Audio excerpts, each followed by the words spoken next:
Welcome back, everyone. Today I want to talk to you about how to run a US diesel engine and some of the aspects of running and playing in Train Sim World 4, coupling, uncoupling, and running the engine itself. So I know it's basic refresher stuff, but maybe most of you know, but there's certainly some people who have never been into Train Sim World before or been in US diesel engine and would like to know how to get started with it. So we're going to do that. I had recently had a comment on one of my videos that they weren't interested in Train Sim World because it was just too complicated. I think what they wanted was a game and not a simulator. But we're about ready to couple up to these box cars up here, and I'll show you why. Let me get on board and kind of show you what we're doing. Gonna have a seat, and while we have a seat, get into the map view. In the map view, we see our engine here, and our consists of trains here, cars. And we had come in with the engine up front here, I should say up front, with the engine on this side. And what we just did before the video was, what I did was I did a runaround, because I have a facing point, and with a facing point you either can't address it or you have to do a runaround. So let me show you here. This would be if I'm an engine going in this direction and I come up and I want to drop cars off here. It's impossible because I'm facing, and all the cars would be behind me. And that's what we want to do here. We want to drop off a couple box cars right in this here. It's a facing point. So what I did was I drove into this runaround and separated the engine, ran around to the backside so I can pick up the two box cars I need. All this has to be planned out in the yard when building the consist, when building the whole string of cars, where they're going to be delivered to. If you're just going with delivery from one yard to another state, another city, and to another yard, that's one thing. But if you're starting to break out the train into local deliveries, then you have to put the thought into, okay, as we go, what's a facing point, what's a trailing point, where should the cars be in the train? Very important thing to think of ahead of time. So we're here now. Whenever we're out on foot, and or somebody else is out on foot, we want to secure the train with 3 points of protection. One of them is we put the train handle in neutral. We have the locomotive brake fully applied, and also we turn off the generator. So we're going to turn the generator back on and put our train into forward and release our brake, our locomotive brake, sometimes called the independent brake, and then kind of head up. Now you can see we roll back a little, and let me show you something. Let me we're going to put our brake back on. See, we'll put our brake back on and show you the sequence that I always do. I didn't do it this time, but I want to show you the sequence I always do before releasing the brake. I usually give a couple notches, 1 or 2 notches, and you can see the power going into the amperage, into the amp meter there. Once I got some traction, then I can release our independent brake, and it should not roll back on us. So 1 or 2 notches to get us rolling forward. And when we couple up, we don't want to be going too fast. We don't want to be going at 3 miles an hour. We want to be going at maybe 1 mile an hour. I think if you go more than 5 miles an hour, or even 2, you may bust the knuckle. So now what we can do is use the 8 key. That leaves the engineer in the seat but it gives us a view with the camera outside. So if we use the 8 key, we can actually use it to make sure that everything it's unlocked. And now you see what happens when you hit the unlock. See that pin comes up and unlocks it, and then when I couple, that pin will fall down and lock it back up again. So let's pull forward a little bit and couple it up.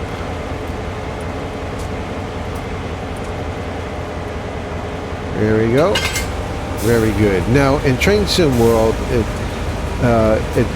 we're using American couplers, which automatically couple, but the air brakes.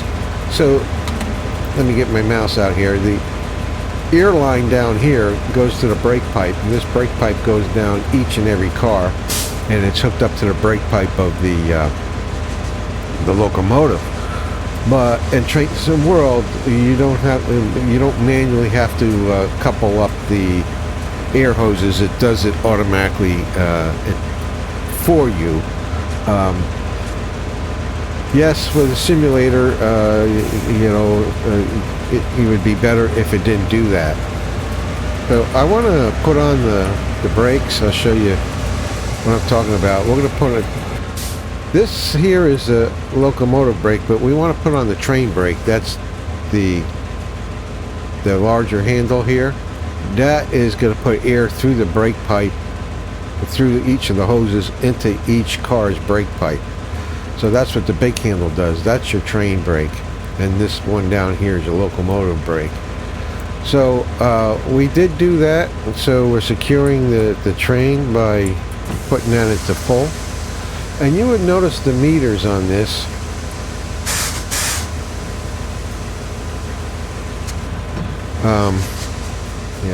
Let me put that in idle, and the amp meter will go back down to 0. But as you use the handbrake, you will notice the middle meter. It's got the red is the brake cylinders. Each car has a cylinder which allows it to release the air or push the air against the brake calipers to brake each car's wheels. Also, the white needle, it shows you the brake pipe, and I just ran out of pressure in the brake pipe. It's a good thing the red needle is showing plenty of pressure on the brakes, but I will have to restore the brake pipe's pressure in a bit. There is a main reservoir that helps you do that. There's a compressor on the locomotive that builds the pressure up, puts it in the main reservoir, and it's used to go up and down. So I didn't want to get into great detail with that, but I do want to get into how to play trains. So we're going to use the 8 key again to get us our outside camera. Leaving the engineer in the seat allows us to play this game in a manner where I can still have control over the engine as well, play both parts, play the engineer's part as well as the conductor's part. So the conductor part, brakeman, however you want to look at it, he'll go out here and he's going to uncouple these two.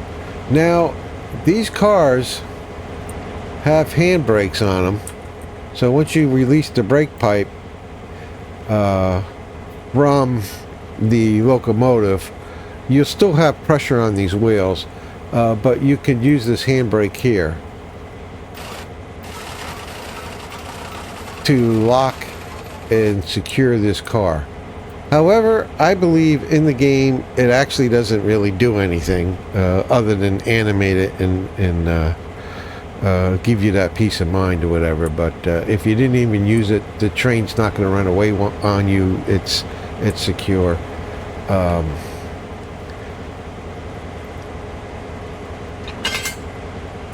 So we broke those loose, and now we can back our train up. So one of the things I can do is use my keyboard commands, or if you have the any kind of other kind of throttle or the rail driver, that's what I'm thinking, you can go ahead. Now, for the sake, I don't like using any HUD or anything like that, but for the sake of everybody else, I'll put the HUD up. This is the minimized HUD, but as you can see,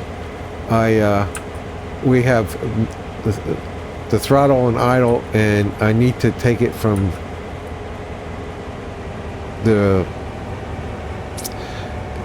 forward to neutral to reverse. So now we put the reverser handle into the reverse direction, and I'll give it a notch or two, and then release.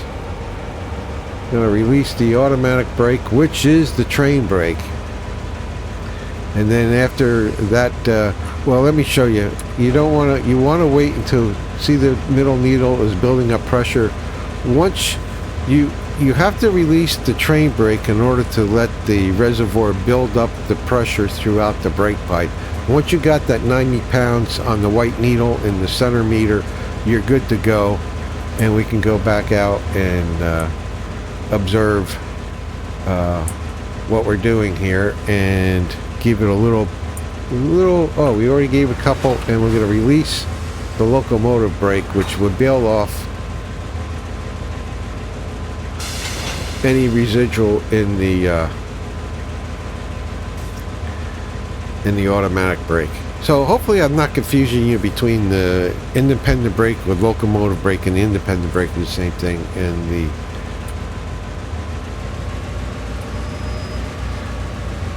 automatic brake. So we're all good. We're good to go. So I'm going to climb back in, and actually I can jump on with the 3 key. Whoops. I can actually jump on and hang on to this like this, and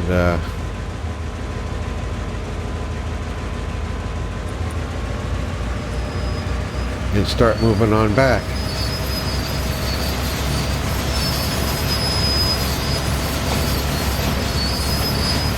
Now, a couple of things we have to think about,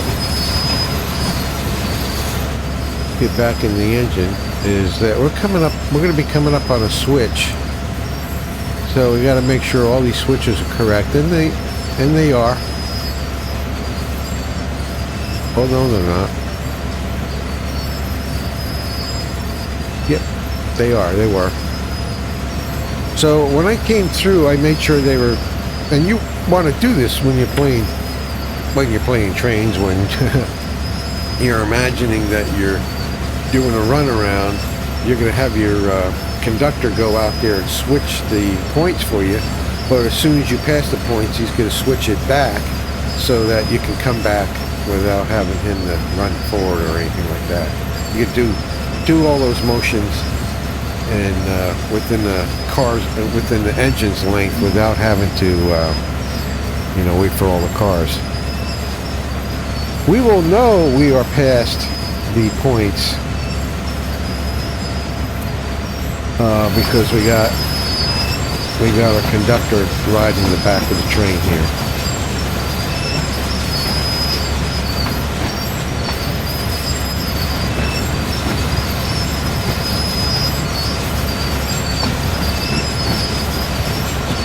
I've noticed in my viewing of a lot of YouTube videos of other people playing Chain Sim World, I don't know if it's because I'm an older guy from the older generation, and the young people just like speed, and they like high speed, and trains moving around at 5 miles an hour or 10 miles an hour like we're doing now is just too boring for them.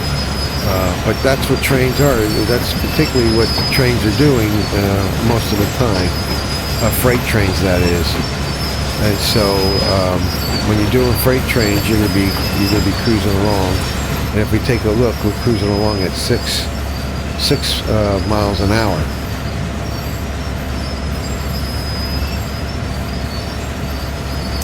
I have been playing with this engine in free roam for quite a while. I started out, you can see the fuel tank up here is 8066. I don't know why it's flickering like that. It was up, I think when I started it was 85, so I've already used up almost 500 gallons.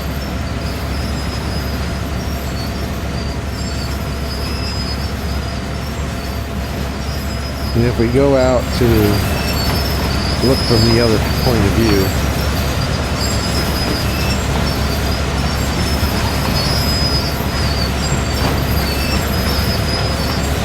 So one of the things that can be done in free roam that could never really be done before is fueling up the engine when you run out of fuel.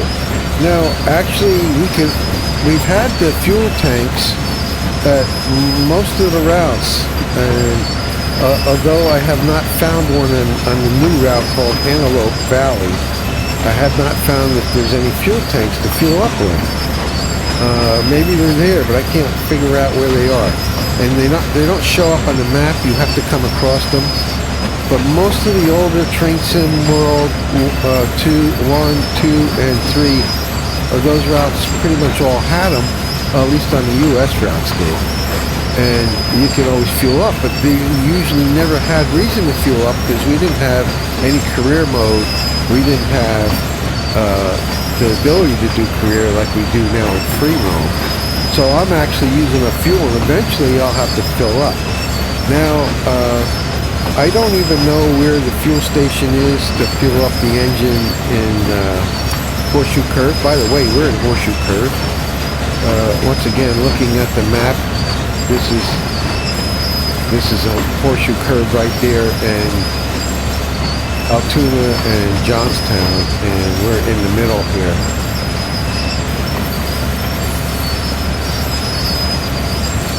And I forgot to name the town, but you can always hit escape and go into the map view and Portage. So we're in the town of Portage. I can always do a save while I'm in here and go back to play again. So with free roam, we can continually play and use up the engine's fuel. And I don't have to play 24 hours because I got the God mod, and with the God mod, I can go up here and change the time of day.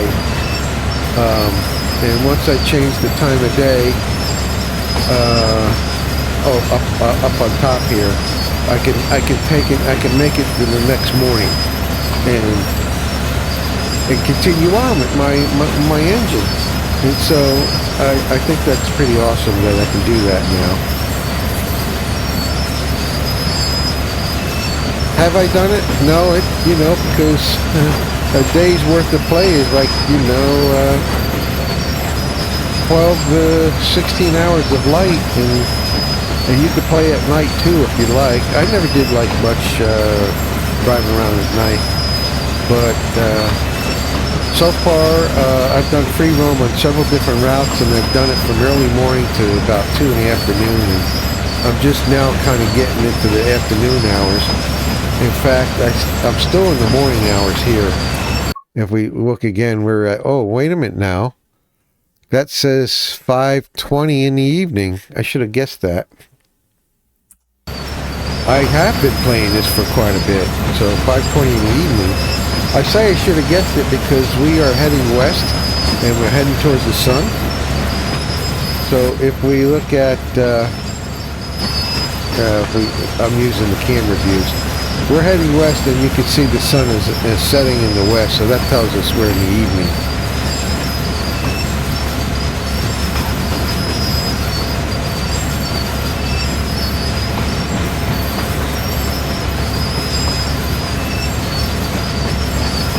But I am very much enjoying Horseshoe Curve like I've never have before.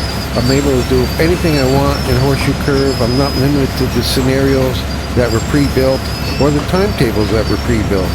I'm doing what I want to do when I want to do it, and working it all day long, working from one side to the other and in between, and hitting all the tracks on the way. And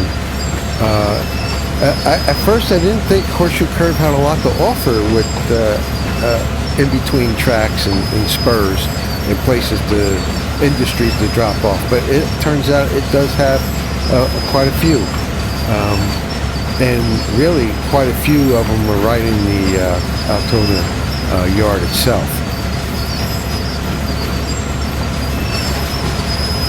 So we're coming up on the industry now, so we have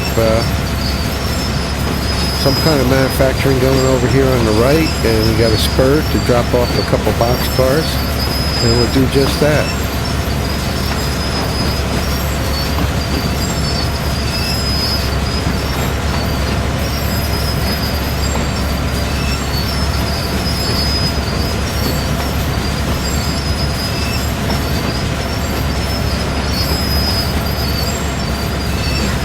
Now, I've been up and down this line previously, before the video started, to bring my whole train up here into that runaround, and so I know that the switch ahead is in the right configuration, and of course it should always be in that configuration instead of going into the dead end, I can't say it, the dead end of a spur. So that means when I am done, of course, I will have to make sure it's in the proper configuration. Of course, it will have to be, because I have to go back up and collect the rest of my cars.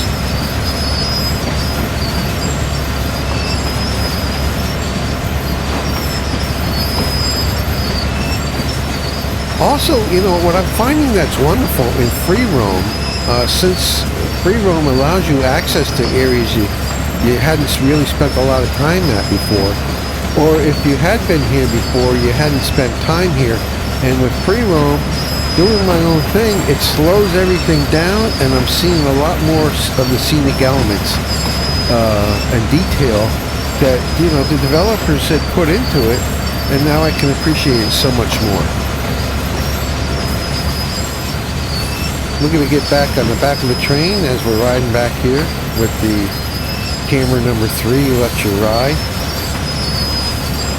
Camera number 3 puts you pretty close to the train, and you can adjust exactly where you want it to stay, and then it rotates from that position.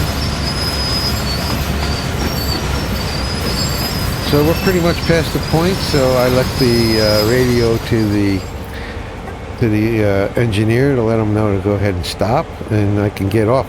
Camera 3 doesn't give you a lot of stretch, but it does give me quite a bit, so I can stay in camera 3, get off here, and change the points. And now this, what was a facing point spur, is now a trailing point spur, since I ran around and grabbed these boxcars from the backside. And there's only so far you can get away with camera 3, get away from there's a limit. Yeah, here it is. I can't go any further than that, but that's pretty good distance. So I'm going to get back on the back, and actually I may just cross over and get on this side of it. Climb up here, and I'll put it on the HUD so you can see what's going on. I now have to change the reverser to the forward position. I give it a couple of notches of throttle and release the automatic brake and bail it off with the independent brake.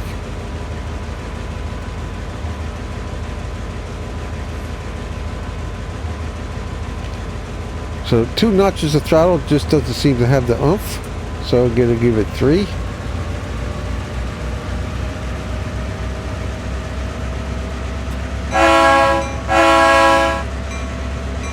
Just for fun, blow the horn a couple times.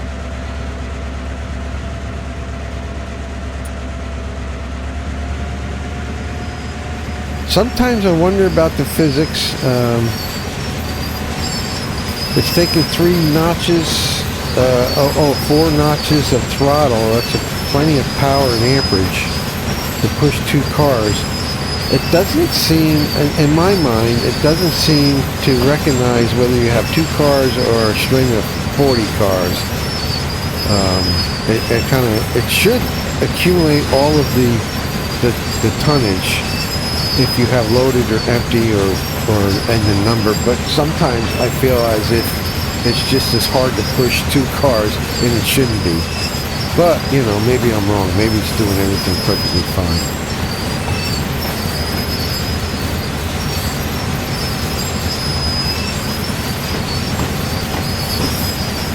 Now, Train Sim World, in my mind, has fantastic scenery, the best there is available, I think, in the train simulator world.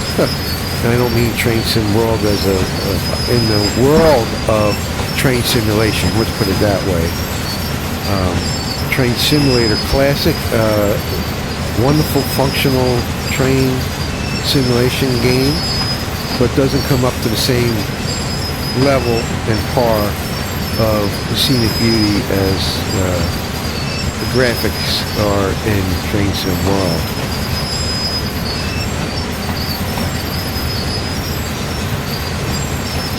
It's not just the graphics I love about Train Sim World, it's the usability and functionality. That I can go menuless and do the things that I'm showing you now, although I'm putting the menu on for your sake on occasion, but so you can see what's going on. So there's a bunch of crates right there. This is about the proper place. They're going to have to open up their fence to get to it, but I think this is a good enough spot. And I'm going to put the brake on. Let's let you see it. I got a 100% automatic brake. I'm going to put a full application of independent brake as well. And now, without having to get up out of my seat or anything, I can just climb off of this and camera number 3 from the back of the train. And actually, I could apply this brake for the sake of argument. Unlock.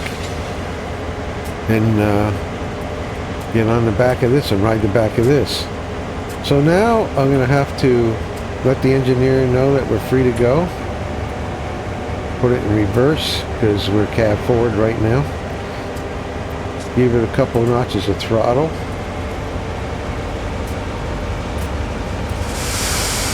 And bail off.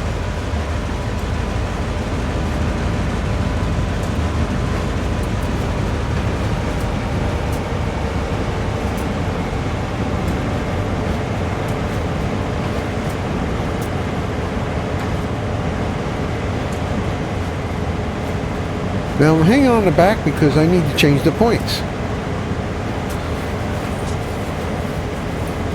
So I'm just going to slow down with the independent brake. I don't have a train behind me, so I don't need to use the automatic brake.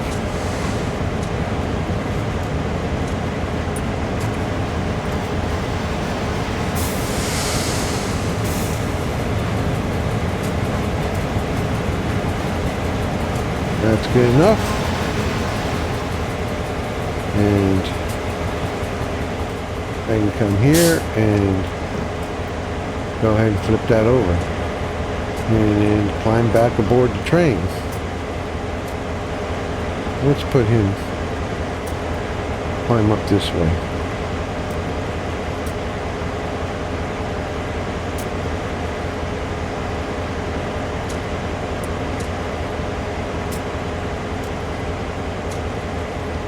Okay, we already released the automatic brake. That's the big handle, and so you can see I got my 90 pounds of pressure on the white needle in the center meter.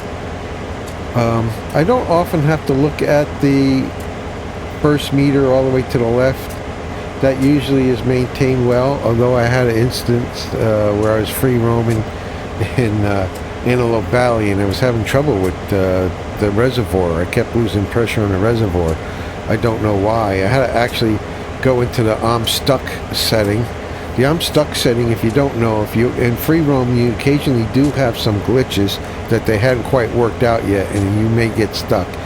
And with me is I could not get my reservoir pressure back up, and so I had to go into the I'm stuck. And you can see if you hit the escape key and go into this menu here, you can hit the I'm stuck and reset all the physics. Now, I want to tell you something. When you do that, it resets everything, including the fuel, and refuels your engine.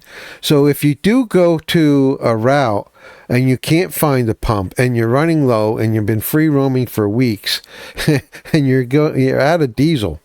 By the way, we are in a GP38, an older diesel US engine. You can just hit the I'm stuck and it will refuel your engine. But as you can see, we're all back.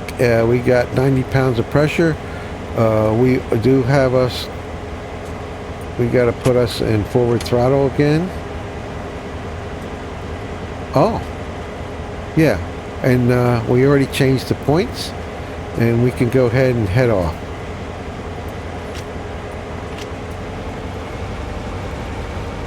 give it a couple notches, and then release the independent or locomotive brake.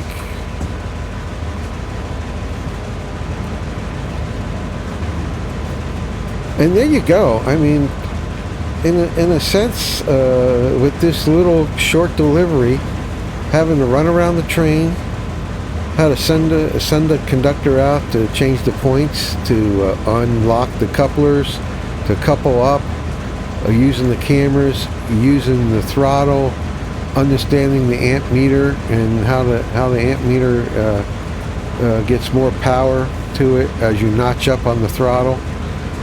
You know, we covered a lot of ground. We didn't get into details on the air brakes, but we did give you an overall how to use them. And we didn't get into the dynamic brakes just quite yet, but it's been good.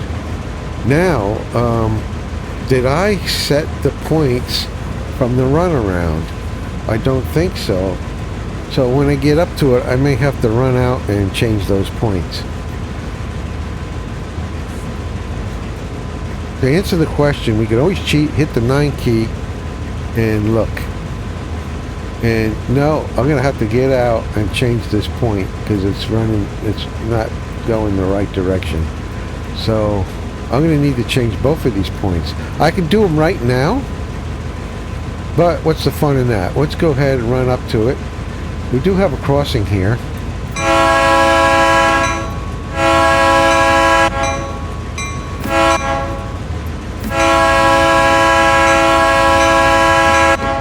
Now, sometimes in these residential communities, they prefer you don't blow the horn, and so they'll have a red X. Whoops. You got to stop the train here. They'll have a red X showing it's a no blow horn crossing, or at certain times of day you wouldn't blow the horn.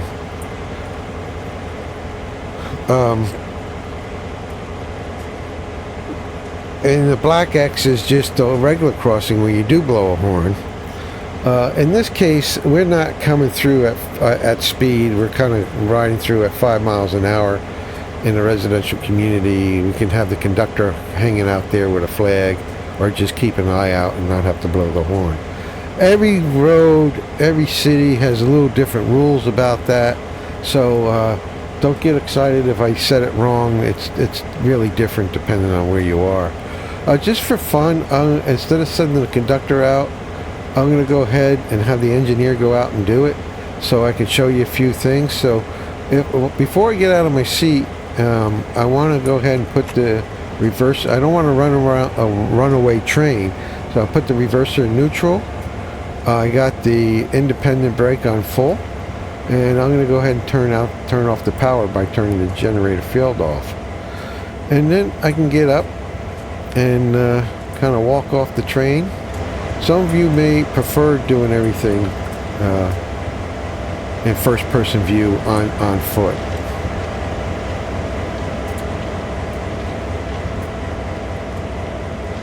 You can hear the sound of your own feet when you do it this way too.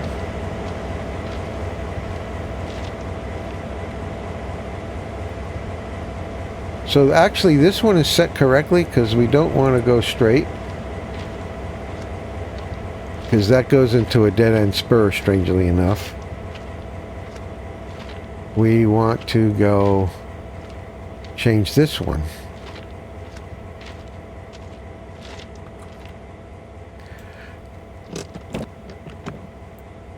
So that one's changed, and we should be able to go back and run around our train again.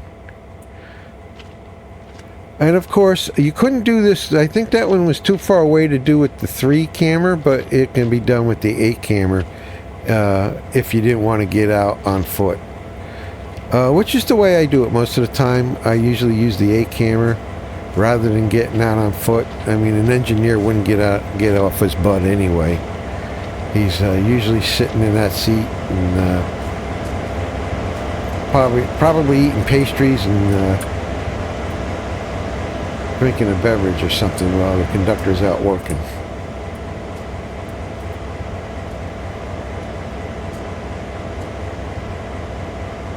Okay, so let's turn the power back on, put it in forward, give it a couple of notches. You could see that we get some traction on the amp meter. We have plenty of brake on the white on the brake pipe of the locomotive is 90 pounds. The red has got the brakes on, so we got to release those.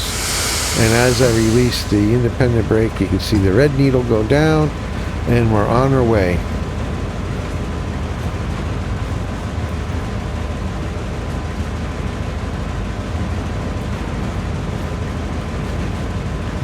So in a great sense, hopefully in a great sense, this is how to play trains in Train Sim World.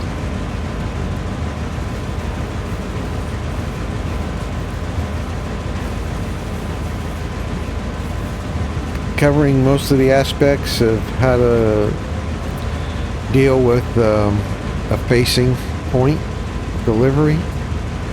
And of course you can gather that trailing points are fairly easy to handle.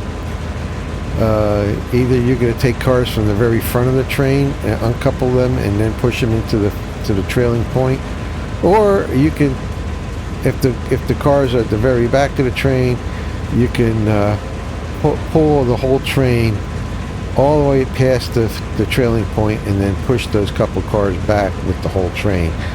I think typically engineers prefer just to have the deliveries work from the front of the train, so they're only pushing a little at a time. But you know, when you only have 9 or 10 cars, there's nothing wrong with pushing all the cars.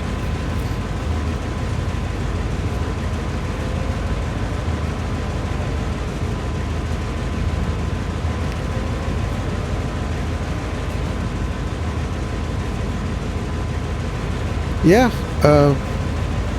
this is really what I love about Train Sim World, is I just feel that the usability of it, the interfaces with the mouse and the camera and the throttle allow you to play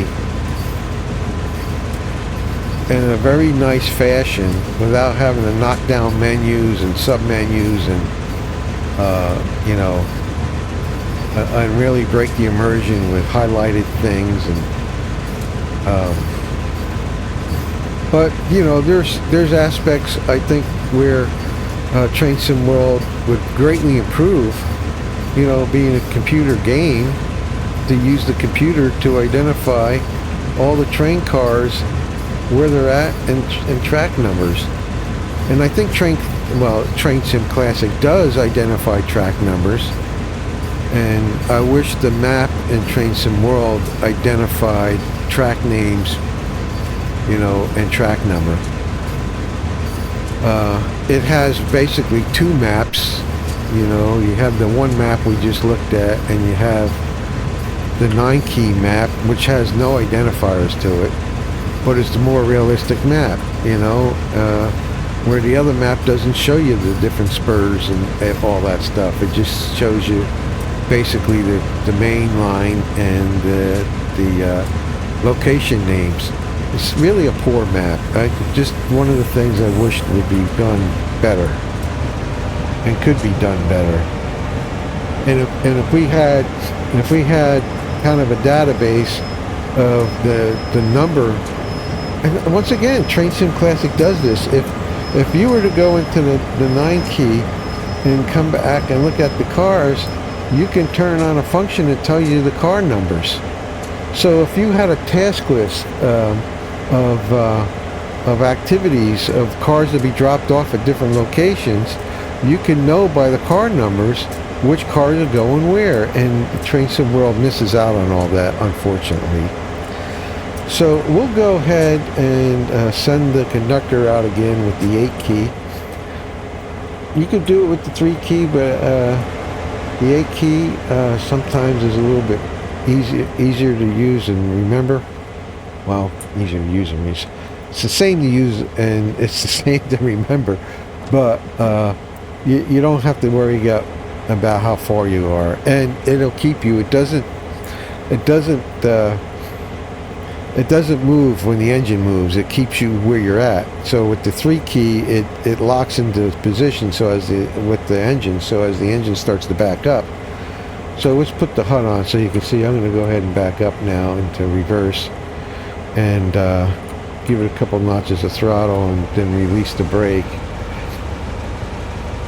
And so one of the fun things about the 8 key is you can go just about anywhere with it freely, and then it will stay where it is.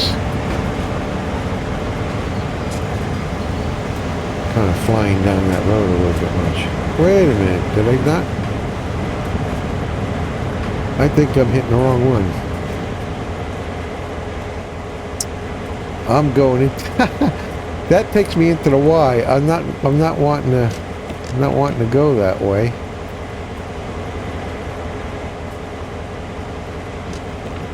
I don't know why I did that. I need this one. This is the one I need.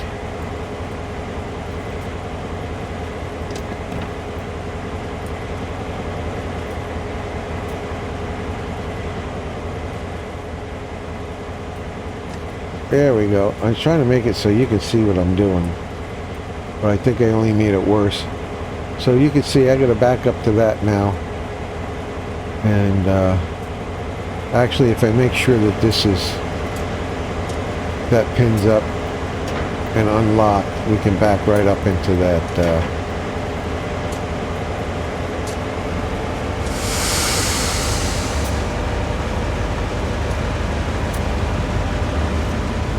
This is where actually you could send the conductor to this side of the car, and he can ride right here and watch as you back up into the cars.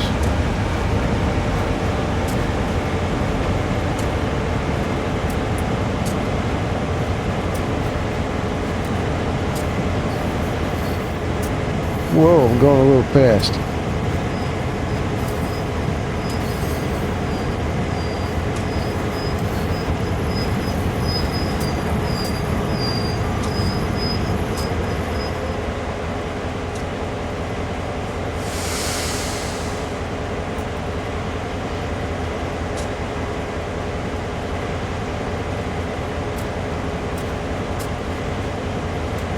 Half a truck, meant to say half a car.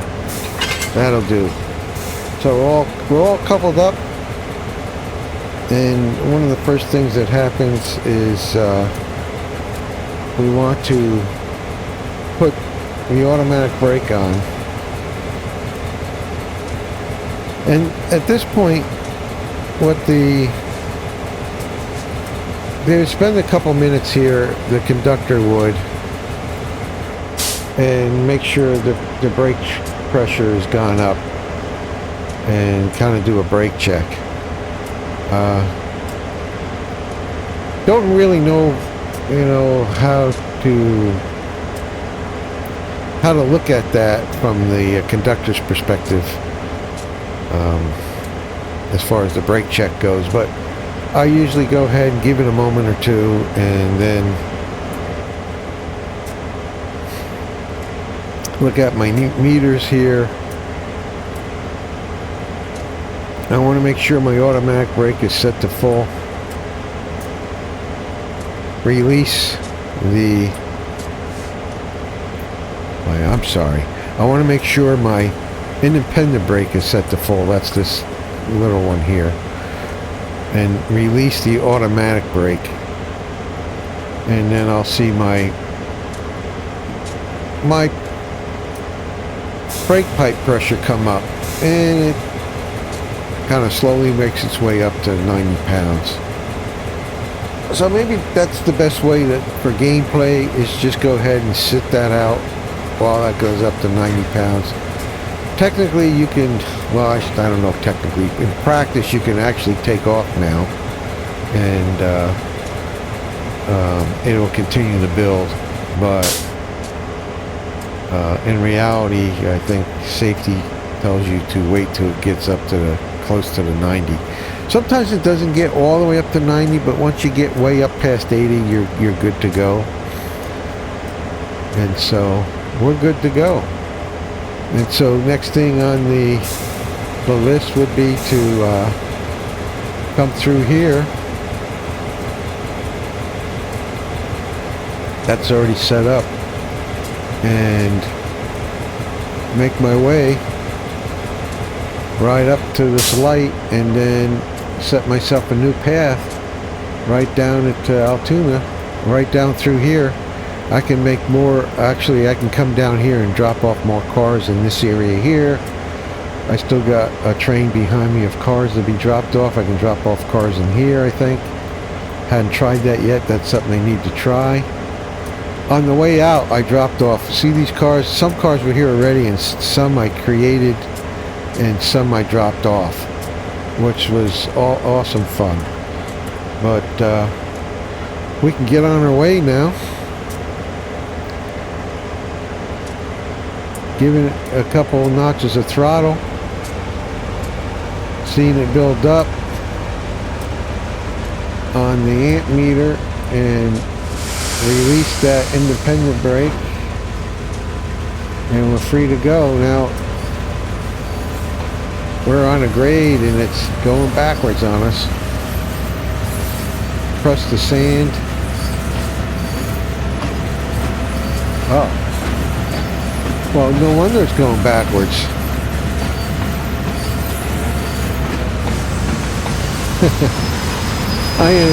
I do this every time I'm doing a video and I'm talking, I'm thinking, I'm videoing, and I'm not paying attention to driving so much, and then I start driving and I stumble over my words.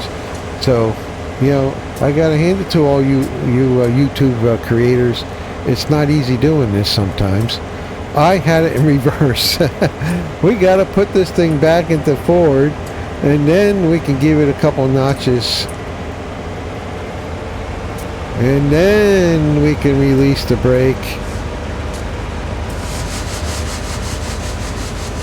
Well, release the automatic brake, let that thing get up past 80 on its way up to 90, and then come over here and release the locomotive brake. And then we'll see the calipers, the red needle and the center meter go all the way down to 0. We should be tracking forward now, and we need more power. We're still going backwards. Give it a little sand.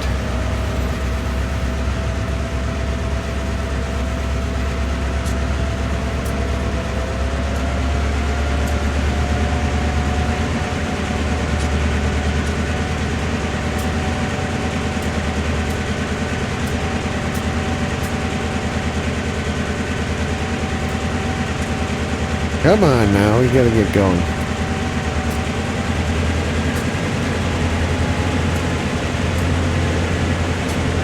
Now I said, that, let me check something out here. This is interesting. I said that these handbrakes don't do anything. Maybe they do. I'm putting on, I'm gonna put on the full brake on and cut this throttle down, and I'm going to go check the handbrakes. I think I may have put a handbrake on one of these cars. Got to get the HUD out for this. Did I handbrake a car? That's released. No.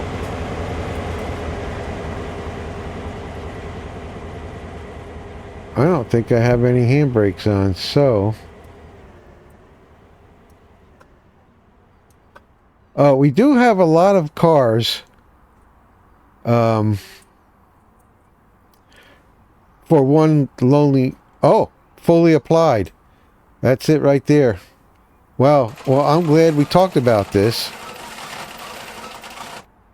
And I think I applied that brake in this video, didn't I? At the That is too funny. Well, let's fast forward, jump right up into the engine. Let's give this a go again. Give it a good throttle. Release the automatic brake. Let that thing get up into the, and then release the up to 90 pounds of pressure, and then release the independent brake. Hey, if nothing else, it lets you see what needs to be done, and then give it a little sand. Come on, sand away, baby.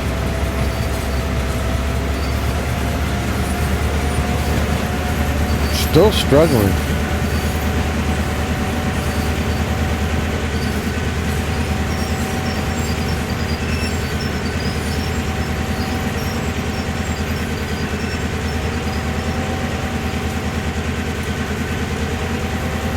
What I'm doing is I applied the locomotive brake to stop it from going backwards.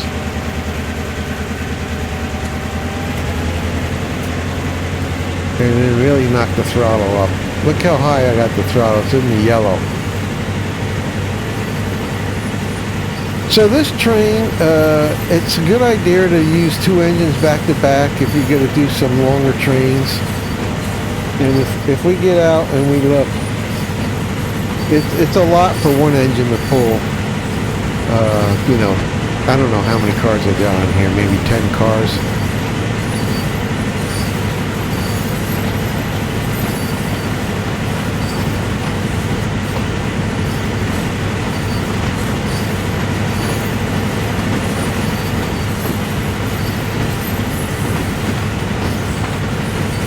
Just for kicks, let's take a... Yeah, I got a number of cars for one single engine, and I think these are loaded cars. There's quite a few cars on here, and there's a little bit of a grade, and so it's been slow going. So each stop I'll drop off a couple more cars. It should get a little easier.